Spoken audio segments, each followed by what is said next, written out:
Hey everyone, I'm Mary Joanna. The topic of today's short talk is you have to teach people how to feel about you. This is true for all relationships, and it's especially true with respect to your interactions with women. So if you want to learn how to present yourself confidently in social relationships, then this episode is for you. What you have to understand is that, in the beginning, you are basically a blank slate to other people. Yes, folks are going to take a look at your physical appearance, the way you dress, and the way you carry yourself, and form some snap judgments with respect to the kind of person you might be. This is going to happen, and that's why first impressions are so important. However, a lot of the things that go into a first impression can actually be proactively addressed prior to any given interaction. You can give a lot of thought to your dress, your appearance, and your carriage in advance. If you do, these will kind of passively exert their influence throughout the encounter, so you can focus on other things. So in the beginning, people don't know much more about you besides that, which means that in these initial interactions, what you're primarily doing, no matter what you are ostensibly discussing, is teaching people how they should feel about you. You do this through your nonverbals, your tone, your expression, your body language, your eye contact, etc. If you're like most people, you probably want whomever you're speaking with to come away from the interaction with a positive impression of you. I'm going to teach you how to do that. The key to teaching people how to feel positively about you is to imagine that you are the world's greatest vacuum cleaner salesman. You're gonna have to go with me on this one, okay? So let's start from the beginning. First, you have to understand that when a person walks into your shop, the wind didn't just blow her in. Not every person who enters your shop is going to become a customer. However, she wouldn't be there at all if there wasn't some degree of interest on her part. So if you're having an interaction with someone, it helps to assume interest in the other party with respect to the interaction. Second, unless this person makes a beeline straight to one particular product, she doesn't yet know what she wants. She has a vague desire, like she's interested in buying something to help her clean up around the house, but she doesn't yet know what she wants specifically. She is, as of yet, at least partially ignorant of her own needs and desires. That's where you, the world's greatest vacuum cleaner salesman, come in.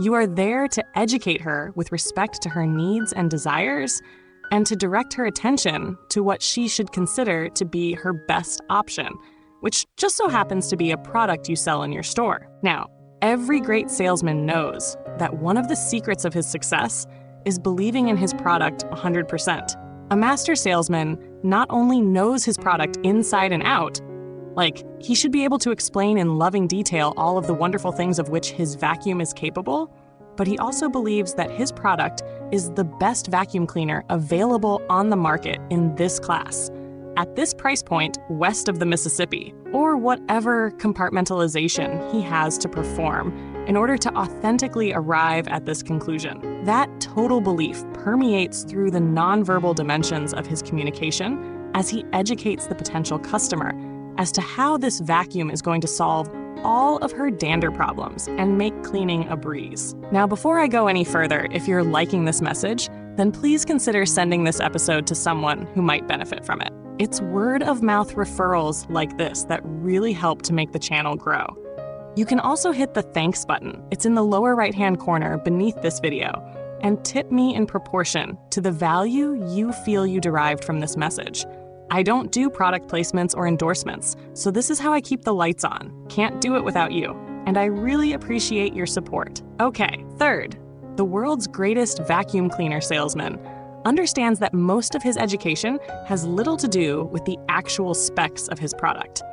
It weighs 6.2 pounds, runs on 12 volts of electricity, and has a 25-foot extension cord, but with how the customer should feel about the specs of his product. Remember, the customer is ignorant. Otherwise, she would already have the vacuum she needed.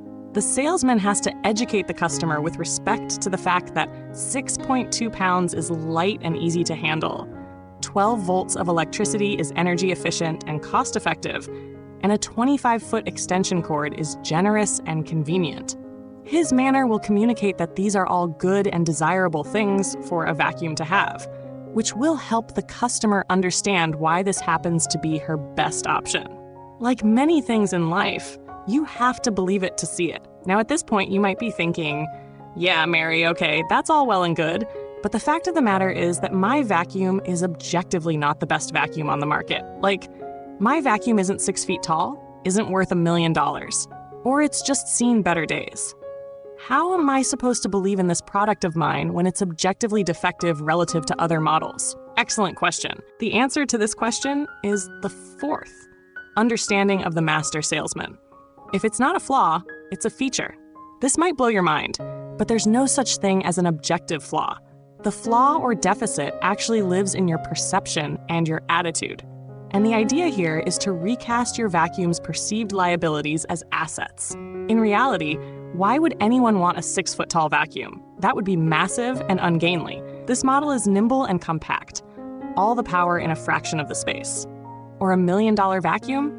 I mean, I guess if you want something flashy and impractical, be my guest. But this model is affordable precisely because all of its features are focused on its functionality, leaving you more satisfied in a fraction of the time. Or finally, seen better days? Okay, don't be ridiculous.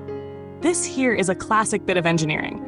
It stood the test of time, so it's actually a safer bet. Do you see? The apparent flaw is an artifact of your customer's ignorance, and it's your job to gently re-educate her with respect to how the feature in question is not only not a liability, but is actually an asset to boot.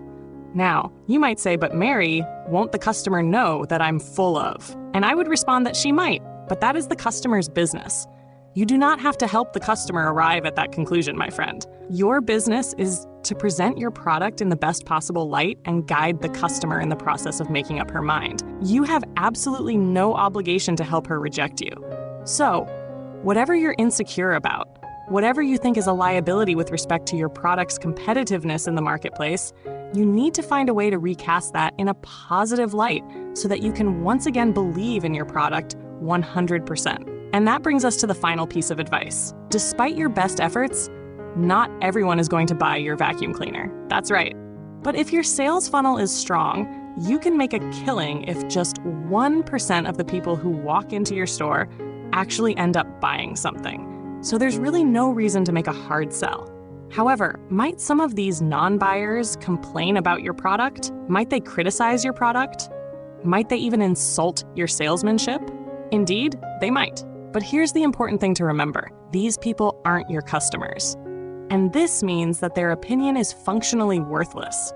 Like, there are tons of people who are critical of fast food, but McDonald's doesn't worry about them because they ain't buying Big Macs. Do you understand? Catering to that demographic would be a terrible business plan for Mickey D's.